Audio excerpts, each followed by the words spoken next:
ये है कि इस काल में जो है समाज के विकास के साथ-साथ विज्ञान का विकास हुआ होगा। विज्ञान के विकास के साथ-साथ ऐसे व्यक्ति को देखने को मिला जो संसार में जो है उन्हें ढूँढना बहुत मुश्किल था। जैसे कि हमने बात करी आर्यभट्ट, कालिदास, धन्वंतरि, चरक, इसके साथ-साथ बहुत सारे ऐसे व्यक्ति जिन्होंने विज्ञान या समाज के विषय में काम किया होगा। इसलिए इस काल को गोल्डन पीरियड यानी स्वर्ण काल या गुप्त काल के नाम से जाना गया। अब गुप्त काल कैसे बना उसकी बात करी हमने। गुप्त काल से पहले हमने पढ़ा था कनिष्क के बारे में। हमने पढ़ा कैसे-कैसे जो है शक लोग या मैंने आपसे कहा शक के साथ-साथ यूची कबीले से जो भाग के लोग आए होंगे, वो कैसे-कैसे अफ़गानिस्तान के रास्ते से होते हुए कुषाण वंश की स्थापना करते हुए भारत में रुके होंगे। उसके बारे में हमने कनिष्क के बारे में कल के वीडियो में खूब पढ़ा। जिसमें हमने पढ़ा कनिष्क ने कैसे-कैसे अपने साम्राज्य को बढ़ाया होगा। जब कनिष्क के बाद बहुत बड़ा क्षेत्र रहा होगा तो उस क्षेत्र में टैक्स इकट्ठा करना बहुत बड़ी मुश्किल हो जाती होगी उसके लिए। तो उसने टैक्स इकट्ठा करने के लिए अपने क्षेत्रों को छोटे-छोटे भागों में डिवाइड कर दिया और उन भागों में हमने देखा एक पोस्ट बना दी जिसे हम सामंत बोला करते थे। तो सामंत कौन है? जो टैक्स को इकट्ठा करके राजा तक पहुँचाए उसे हम सामंत बोलते हैं। ऐसा ही एक सामंत रहा था बिहार और यूपी के इलाके में जिसका नाम श्रीगुप्त था। और श्रीगुप्त ने सबसे पहले राजा से इनकार कर दिया कि मैं यहाँ का महाराजा हूँ, मैं आपको जो है टैक्स नहीं दूंगा। ठीक, तो सबसे पहले अगर आपको बात करें तो हमने कनिष्क का क्षेत्र बता दिया, पूरा विकास बता दिया, टैक्स इकट्ठा करने के लिए सामंत की पोस्ट बनाई गई, यूपी प्लस बिहार श्रीगुप्त के बारे में महाराजा के बारे में चर्चा कही। ये हमने एक एक पॉइंट करके लिखते हुए समझा है अभी। अब हम आपको एक बार रिकैप करा रहे हैं केवल। संस्थापक हमने आपको बता दिया कौन था, संस्थापक था। ठीक, इसका बता दिया श्रीगुप्त था। इसके बाद इसका बेटा आया होगा, बेटा का नाम घटोत्कच था। घटोत्कच ने भी अपने पिता की जो है चीजों को कंटिन्यू रखा, उसने भी अपने आप को महाराजा बोला। अब इसका भी बेटा आएगा जिसका नाम हमने चंद्रगुप्त बताया। बहुत होशियार था ये। होशियार के साथ साथ हमने ये देखा कि इसने अपने आप को राजाओं का राजा बोला है, इसलिए इसने महाराजा धीराज बोला है अपने आप को। आपसे पूछा जा सकता है कि इतिहास में स्वयं को महाराजा धीराज किसने बोला सर्वप्रथम, तो आप बता देंगे चंद्रगुप्त ने। और केवल महाराजा की बात आ जाए तो इसके दादा ने बोला श्रीगुप्त ने। ये बात आपको याद करनी है। इसके बाद हमने आपको बताया कि चंद्रगुप्त की शादी किससे हुई थी। हमने कहा बज्जी का जो नरेश रहा होगा, एक लिच्छवी वंश पाया जाता था बज्जी में, उसके जो है राजा के जो लिच्छवी नरेश रहा होगा उसकी बेटी से शादी हुई, राजकुमारी से शादी हुई जिसका नाम कुमार देवी था। कुमार देवी बहुत होशियार थी। अपने साथ में जब राजा की बेटी है तो बहुत अधिक धन लेकर आई होगी, और जब धन लेकर आई होगी तो चंद्रगुप्त ने क्या करा, उस धन से जो है सोने के सिक्के छपवाए। सबसे पहले अपने क्षेत्र में सिक्के चलाने वाला गुप्तों में कौन था? चंद्रगुप्त था। इसके साथ साथ इन सिक्कों पर हमने आपको बताया किसकी फोटो अंकित है, किसका चित्र अंकित है, तो आप बताएंगे इसकी पत्नी का है, कुमार देवी का स्वयं का उसने फोटो अंकित करवाए। पहली बार स्त्री के अगर जो है चित्र अंकित मिले हमें सिक्कों पर तो वो किसके मिले? कुमार देवी के मिले। लिच्छवी की थी ये, लिच्छवी नरेश की पुत्री थी और कहाँ की राजकुमारी थी? बज्जी की राजकुमारी थी। लिच्छवी बहुत ज्यादा जो है धनी व्यक्ति था, धनी राज मतलब क्षेत्र रहा होगा, धनी राजा रहा होगा, उसने बहुत ज्यादा दहेज दिया होगा। इस दहेज के कारण ही सोने के सिक्के छपवाए गए। ये सारी कहानी हमने पढ़ ली। उसके बाद हमने पढ़ा इसका भी एक बेटा रहा होगा जिसका नाम समुद्रगुप्त बताया हमने आपको। समुद्रगुप्त के बारे में हमने कहा कि इसने अपने नाना के नाम को आगे बढ़ाना चाहा, क्योंकि नाना के नाम से ही पिता ने प्रसिद्धि प्राप्त करी, क्योंकि नाना इतने ताकतवर थे कि पिता ने भी क्षेत्र बढ़ाया। उसी हिसाब से मैं सोचा कि मैं भी क्षेत्र बढ़ाऊंगा अपने नाना के नाम को आगे रख के, तो इसलिए इसने अपने आप को लिच्छवी दोहित्र के नाम से जाना है, कहा है। तो आपसे पूछेगा वो लिच्छवी दोहित्र किसे बोलते हैं, तो आप बता देंगे समुद्रगुप्त को बोलते हैं, क्योंकि समुद्रगुप्त ने अपने नाना का नाम आगे लगाया है। क्वेश्चन घुमा के ऐसे भी पूछा सकता है कि किस राजा ने अपने आप को स्वयं को जो लिच्छवी दोहित्र कहा। यह समुद्रगुप्त ने जो है अपने नाम के आगे लिच्छवी दोहित्र किसके उपलक्ष्य में लगाया, तो आप बता देंगे नाना के उपलक्ष्य में लगाया, यानी माता के परिवार के। ये बात हमने पढ़ ली। सिक्कों पर इसने देखा कि मेरी माता का ही केवल फोटो अंकित है, पिता का नहीं है, तो इसलिए अपने सिक्कों पर इसने माता और पिता दोनों के फोटो अंकित करा दिए।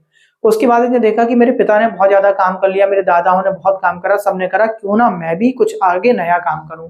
तो इसने क्षेत्र बढ़ाने का काम किया, क्षेत्र बढ़ाया। जब क्षेत्र बढ़ाया होगा तो उत्तर भारत में 12 राजाओं को हराया और दक्षिण भारत में भी 12 राजाओं को हराया, जिसमें उत्तर भारत के 9 राजा आपके आ रहे हैं और 3 विदाउट आ रहे हैं, यानी अनार्य राजाओं को हराया है। ये कहानी आपको याद हो गई थी, मैंने अभी आपको डिटेल में समझाई। इसके बाद हमने देखा कि ये क्षेत्र जब वृद्धि कर ली होगी तो इसने सोचा कि क्यों ना मैं भी अपना इतिहास की जो प्रसिद्धियां मैंने प्राप्त करी है मैं उन्हें लिखवाऊं। तो इनके दरबार में एक राजकवि रहा करता था, उसका नाम था हरिशेन। हरिशेन से इन्होंने कहा कि मेरे जो है जितनी भी मैंने प्रसिद्धियां प्राप्त करी हैं उसे लिखा जाए। तो अब हरिश्चंद्र इन्हें समझाते हैं कि इन प्रसिद्धियों को अगर जो है मैं लिख भी दूं किताबों पर या पत्रों पर या किसी तरीके के पन्नों पर मैं लिख दूं, तो कुछ समय बाद 100 वर्ष बाद, 200 या 500, 1000 वर्ष बाद ये नष्ट हो जाएंगे, खराब हो जाएंगे स्वतः ही। ऐसी कंडीशन में आप एक काम कीजिए, पत्थरों पर लिखवाना स्टार्ट कीजिए।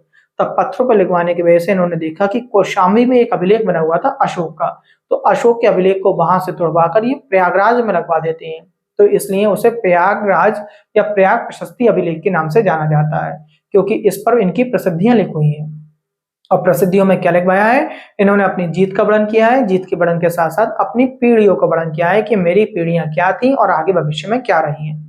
इसी प्रयाग प्रशस्ति अभिलेख से क्वेश्चन खूब बनते हैं कि किसका है, तो आप तुरंत बता देंगे किनका है, समुद्रगुप्त का है। कहां से लाए थे, कौशाम्बी अभिलेख लाए थे। कौशाम्बी अभिलेख किसका था, अशोक का था। क्वेश्चन आपको तैयार हो गए। इसी अभिलेख पर आगे चलकर हमें जो है मुगल जब सम्राट पढ़ाएंगे हम, तो मुगल सम्राट का भी एक राजा का नाम यहाँ पर अंकित हुआ है।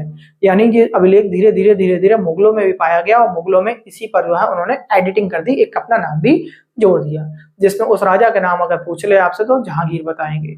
जहांगीर का केवल अकेले का नाम नहीं है, जहांगीर के साथ साथ बीरबल का नाम भी इस पर अंकित है। तो ये कहानी मैंने आपको यहाँ तक बता दी। राज का भी हरिश्चंद्र बता दिया, अभिलेख लिखवाए गए, अशोक का कौशाम्बी अभिलेख को तुड़वाकर प्रयागराज में लगाया गया, प्रयाग प्रशस्ति अभिलेख बोला गया, जीत का और पीढ़ियों का वर्णन किया गया है, जहांगीर और बीरबल का नाम इस पे दिया हुआ है। अपने आप को ये कविराज करके बोला करता, समुद्रगुप्त कविताएं लिखा करता था। तो आपसे ऐसा क्वेश्चन पूछेगा कि किस राजा को कविता लिखने का बहुत ज्यादा शौक था, तो आप तुरंत बता देंगे समुद्रगुप्त को था, और ये कविराज के नाम से जाना जाता था। जब हमें इसके सिक्कों की प्राप्ति हुई तो हमें इससे पता चलता है सिक्कों से कि ये जो है सिक्कों पर इसका वीणा बजाते हुए चित्र अंकित है। तो इसका मतलब ये जो है मनोरंजन में भी जो है बहुत ज्यादा विश्वास किया करता था। और किस तरीके का मनोरंजन, संगीत का शौकीन रहा होगा, क्योंकि वीणा बजाया करता था। तो वीणा अगर नाम पूछ ले आपसे तो वीणा से आप समुद्रगुप्त को याद रखेंगे। इसके बाद मैंने आपसे क्या बोला, मैंने आपसे ये बोला कि ये पहला ऐसा राजा था जिसने जो है यज्ञ करवाए हैं। एक ही राजा हुआ है जो गुप्त काल में है। तो गुप्त काल के एक राजा का नाम पूछ ले जिसने अश्वमेध यज्ञ कराया, तो समुद्रगुप्त के बारे में आपको याद रखेंगे, अश्वमेध यज्ञ के बारे में। इसके बाद मैंने आपसे कहा कुछ इसके छोटे छोटे अभिलेख मिलते हैं जिनसे हमें क्या ज्ञान प्राप्त हुआ। छोटे छोटे अभिलेख मिलते हैं, उन अभिलेखों पे हमने देखा कि एक पक्षी बैठा हुआ है जो गरुड़ पक्षी है, और गरुड़ पक्षी से होने से हमने आशा ये लगाई कि ये गरुड़ स्तंभ बनवाए इसने। और गरुड़ स्तंभ क्यों बनवाए होंगे, यानी ये विष्णु भगवान में बहुत ज्यादा विश्वास करता होगा, तो हमने लिखवा दिया विष्णु भगवान में ये आस्था रखता था। और ये पहला ऐसा जो है हमें वंश देखने को मिला, ये ऐसा काल देखने को मिला, क्योंकि इससे पहले हमें केवल मूर्तियां देखने को मिली। जैसे हमने कल के वीडियो में आपको बताया था, जो सारनाथ में भगवान बुद्ध की मूर्ति लगी हुई है, वो पहली मूर्ति है जो भगवान बुद्ध की बनाई गई थी। और ये मूर्ति कहाँ बनाई गई थी, मथुरा में बनाई गई थी, और मथुरा के मंदिर में लगी हुई थी, ये भगवान बुद्ध की जगह में लगी हुई थी। और इस मूर्ति को उठाकर वहां से निकालकर सारनाथ में लगा दिया गया है। और आपको कल इसी के साथ में हमने शैलियां पढ़ाई थी, मथुरा शैली और गांधार शैली, उनके बारे में पूरा डिटेल बताया था, दोनों में क्या अंतर है, कैसे कैसे पत्थर दोनों शैलियों में अलग अलग रूप से पाए जाते हैं। जैसे हमने मूर्तियों की चर्चा की थी, तो इससे पहले कभी भी मंदिर की चर्चा नहीं हुई है हमारी इतनी सारी वीडियो में देखने के बाद।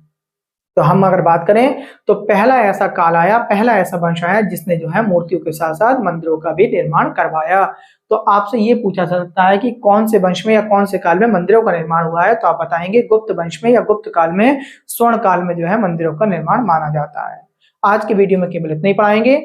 और अगर आपको हम आपको एक बार फिर से चर्चा करते हैं कि कल का वीडियो बहुत इंपॉर्टेंट हो जाएगा, क्योंकि अब इसके बेटे के बारे में पढ़ेंगे, क्योंकि बेटा इससे भी 2 कदम आगे निकलेगा। बेटा देखेगा मेरे पिता ने जो है क्षेत्र का तो बहुत बड़ा विस्तार कर दिया, अब मैं क्षेत्र का विस्तार नहीं करूं, मैं किसी और चीज में विस्तार करूं। तो वो देखेंगे उसने किस किस चीज में विस्तार किया होगा। जो इसके बेटे का नाम होगा चंद्रगुप्त द्वितीय, और चंद्रगुप्त द्वितीय को ही हम विक्रमादित्य के नाम से जानते हैं। आप इंडियन हिस्ट्री चैनल पर ये वीडियो देख रहे हैं, अगर आपको पसंद आया है तो लाइक करें, सब्सक्राइब करें। धन्यवाद।